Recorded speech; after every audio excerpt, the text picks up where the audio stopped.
Eu sou Júnior Moreira, este é o Conversa de Redação e comigo, para debater os principais temas do dia, os jornalistas Eduardo Costa, William Travassos e Pedro Nascimento. Olha só, pessoal, todos os presos condenados pela trama golpista, que já estão em cumprimento de pena, devem passar hoje por audiência de custódia, que deve ser uma audiência de custódia protocolar, né? Ontem, a primeira turma do Supremo Tribunal Federal referendou a decisão do ministro Alexandre de Moraes para encerrar, vamos dizer assim, a ação e manter a prisão de Bolsonaro e também dos aliados. Condenado a mais de 27 anos de prisão, Bolsonaro vai ficar em uma sala privativa na Superintendência da Polícia Federal, com frigobar, ar-condicionado, terá acesso a atendimento médico integral. Agora, um novo processo será aberto na Justiça Militar para decidir se Jair Bolsonaro e outros militares condenados poderão manter as patentes conquistadas nas Forças Armadas. O Eduardo Costa, ontem à tarde, para mim foi uma surpresa, achei até rápido, mas o ministro Alexandre de Moraes mandou então encerrar o processo, que eles chamam de trânsito em julgado, né? E depois isso foi referendado mais tarde pela primeira turma. Bom, agora é esperar a promotoria militar, provocar a Justiça Militar em torno dessa questão das patentes. Bom dia para você. Bom dia a todos. Ô Júnior, das leis da natureza, as quais eu faço questão de me lembrar todo dia, toda hora, todo minuto, destas leis da natureza, aquela que eu considero a mais clara, simples e efetiva é a lei de causa e efeito. Ô Júnior, você não planta jabuticaba esperando colher batata. Então, tudo que você faz terá volta. Questão de tempo, de uma forma ou de outra. Então, para mim, isso está dentro, digamos, do esperado. Agora, sabe que eu continuo, 2 anos depois, eu continuo sofrendo mais. É por conta... 2, 3, quase 3, né? Quase 3 anos depois, eu continuo sofrendo mais, não por esses senhores que agora vão cumprir suas penas, mas o amigo é testemunha que eu sofro pelos outros. Desde o dia 9 de janeiro eu sofro pelos outros. Aqueles quase 2.000 idiotas.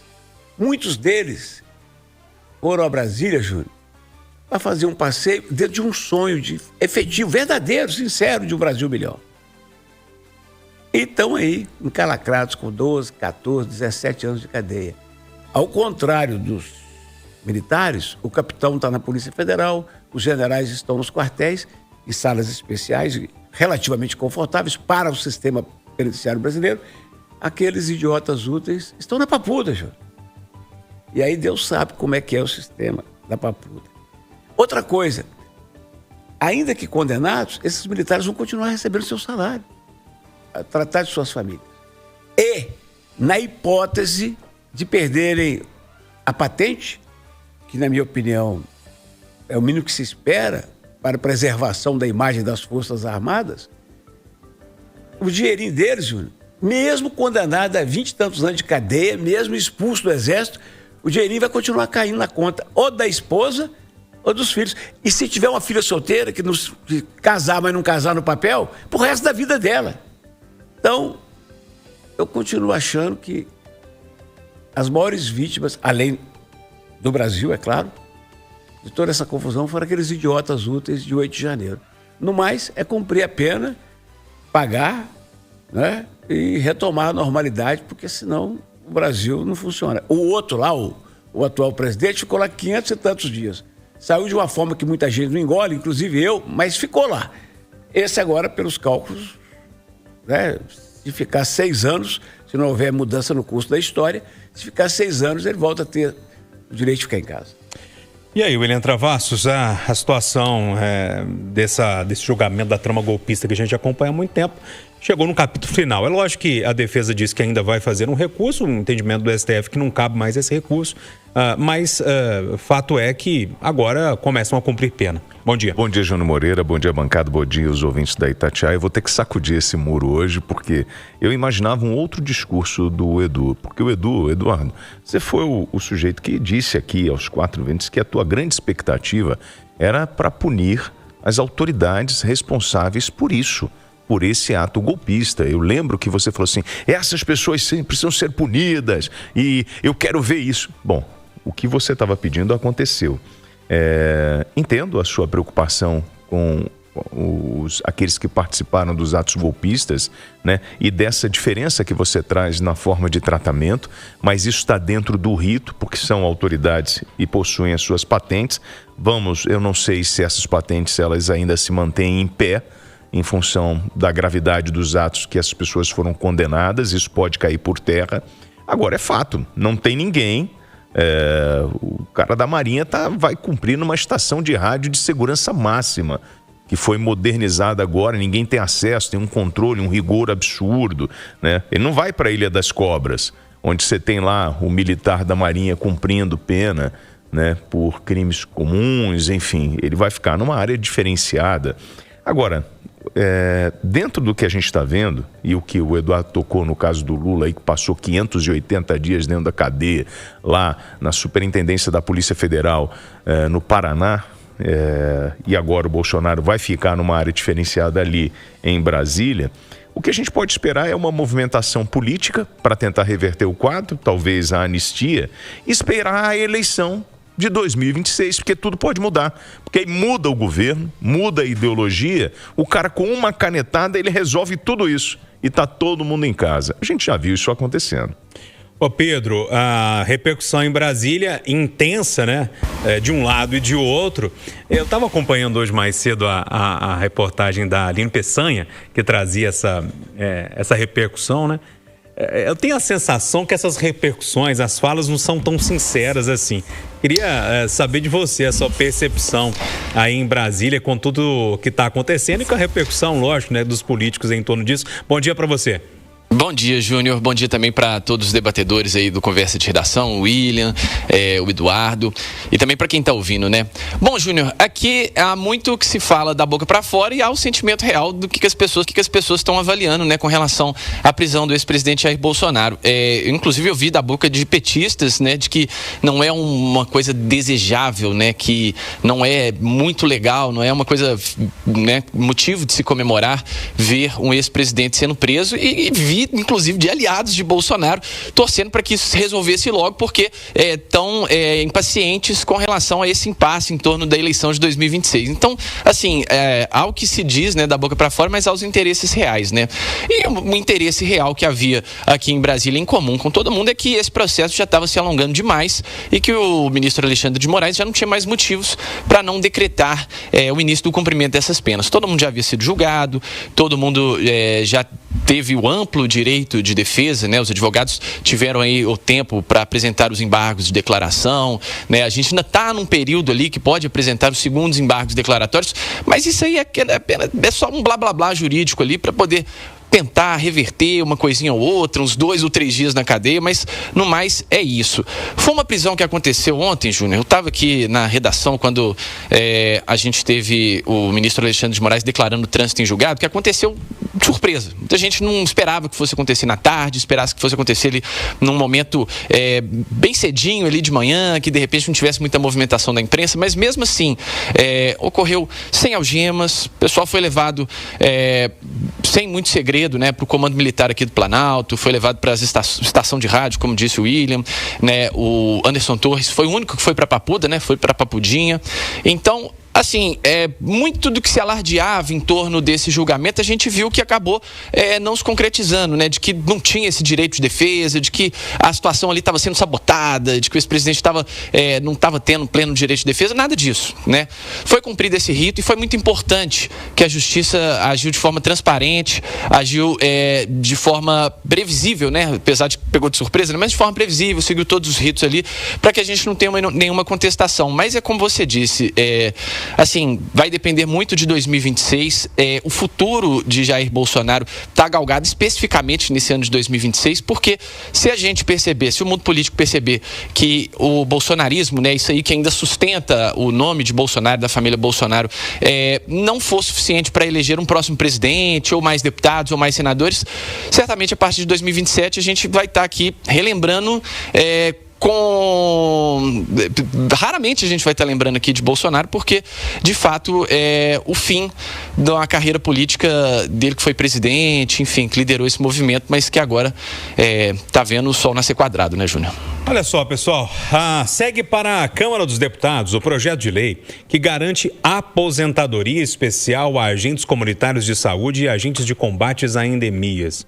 A proposta, aprovada ontem no Senado por 57 votos, é vista como uma espécie de pauta-bomba para o governo, já que pode ter um impacto de quase 20 bilhões de reais por ano, com B de bola, hein?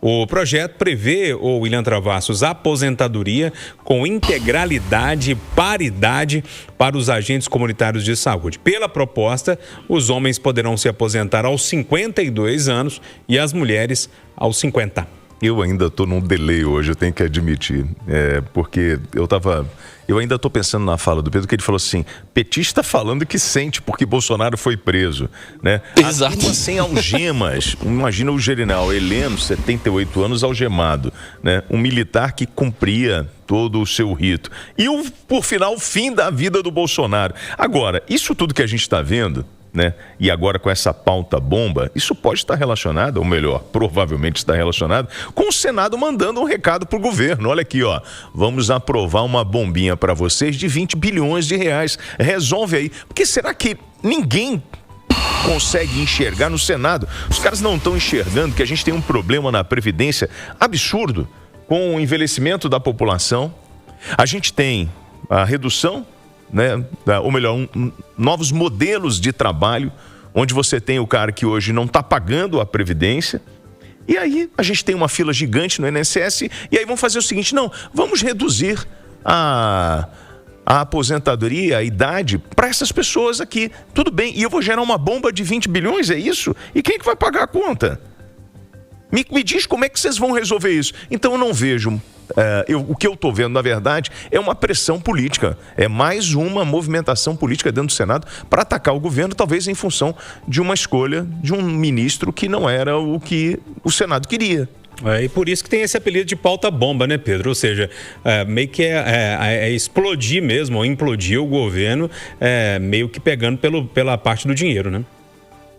Pois é, Júnior, eu fico, até aproveitando o comentário do William, eu fico muito triste quando a gente tem esse tipo de pauta, porque a gente está falando de agentes de combate à endemia, agentes de saúde, a gente que rala pra caramba, sabe? A gente que defende essa pauta porque acha que tem ali direitos, né? E, enfim, tá no seu direito de defender a classe trabalhadora e tudo mais, mas só que isso é usado com um interesse meramente eleitoral. Só para você ter uma ideia, o governo, claro, tem uma posição extremamente contrária a esse projeto, porque não tem muito embasamento ali de onde é que vai ter o dinheiro, tem esse impacto ali nos cofres públicos, mas ontem a base inteira do PT votou a favor desse projeto. Foi um projeto que teve votação unânime, porque por mais que seja essa pauta bomba, a gente que está aqui acompanhando a política no dia a dia, a gente sabe que isso aí tem só um viés de dar uma fustigada ali no governo, né? Tentar deixar clara ali uma insatisfação. Quem, né, defende essas pautas, quem luta por isso, está sendo ludibriado, está sendo usado ali nesse jogo político, porque a gente sabe, né? Todo mundo votou, teve unanimidade, vai para a Câmara, pode ser que na Câmara passe também, mas vai chegar o governo, vai sancionar, e aí vai ter aquele debate, vai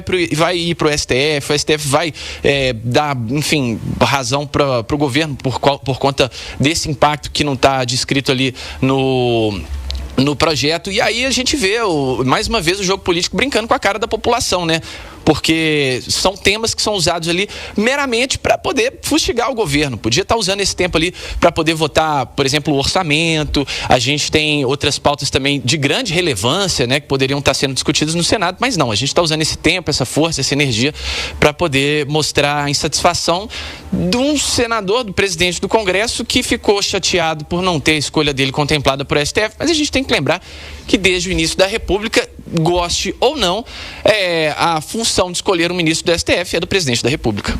Eduardo, e esse é só o primeiro recado, né? Eu estou vendo aqui nas nossas televisões que a gente tem no estúdio, a manchete da CNN Brasil, dizendo assim, tempo curto é inimigo de Messias no Senado, ou seja, a marcação para o dia 10 de dezembro dessa sabatina de Messias, que é um indicado que o Pedro acabou de falar para o Supremo Tribunal Federal, esse tempo curto não dá tempo dele beijar a mão, como eles falam lá, tomar a benção lá no Senado, ou seja, aí pode entrar mais um recado do Senado para o governo por causa desse impasse. Ô Júnior, Quando o governo manda um Vale Gás, isso não é uma pauta bomba? Porque ajuda o pobre. Quando o governo manda uma bolsa para quem está estudando, que é obrigação de todo mundo, isso não é uma pauta bomba? Quando o governo assinar que, dependendo dos que saírem, ele pode aumentar o Bolsa Família no ano que vem mais do que o salário mínimo, isso não é pauta bomba? Ô, Júnior, mas você está falando que o governo está ajudando o pobre. E quem carrega uma máquina pesada com 20 litros de inseticida, jogando nos campos dos terrenos dos porcos que deviam limpar, de 20 aos 50 anos, além de cuidar da casa, uma senhora que trabalha 30 anos jogando inseticida, ela não deve se aposentar? Qual o problema? Onde é que está errado nisso?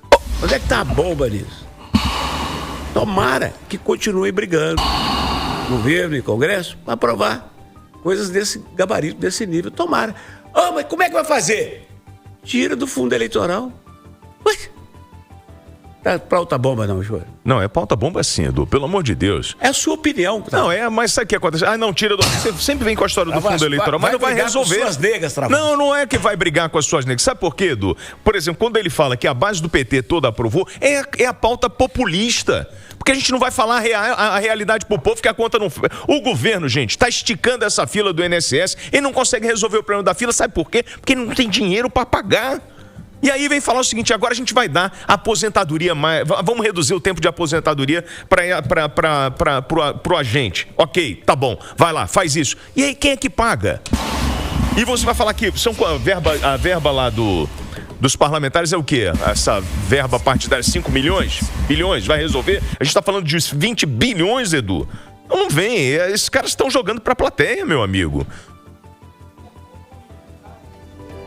Pegar carona aí no que você disse também, e o Eduardo, é pauta bomba, porque é o seguinte, uma coisa é o governo fazer um vale gás ali, uma gracinha pro pobre, né?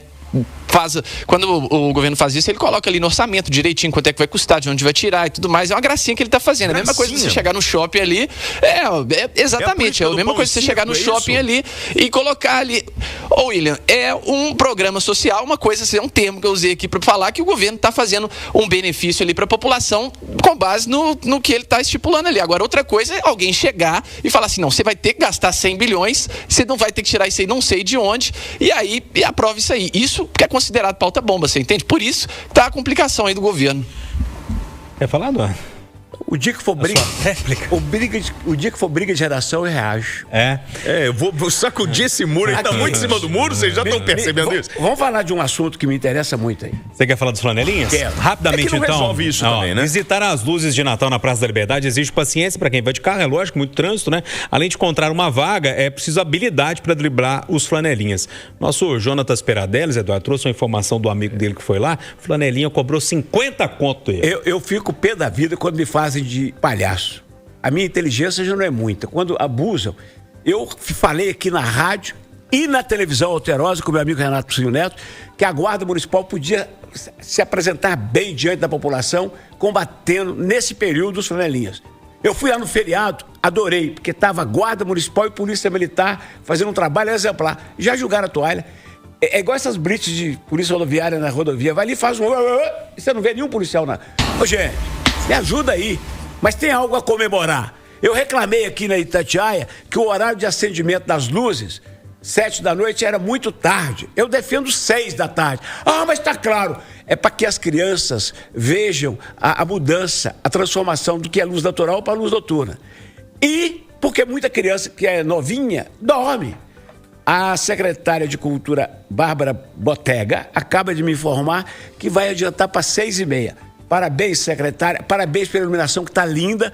E vamos trabalhar para o ano que vem. A gente liga as luzes às 6 da tarde. Agora, Polícia Militar, Guarda Municipal, pelo amor de Deus, se não der para combater flanelinha na Praça da Liberdade, fecha as portas. A BH Trans está lá. Então só eu quero saber o seguinte, não vai resolver. É histórico, Edu. Quem que está lá? A BH Trans está lá, coordenando o trânsito, não tá? Vai resolver mesmo. Vamos lá, e aí, não, resolveu.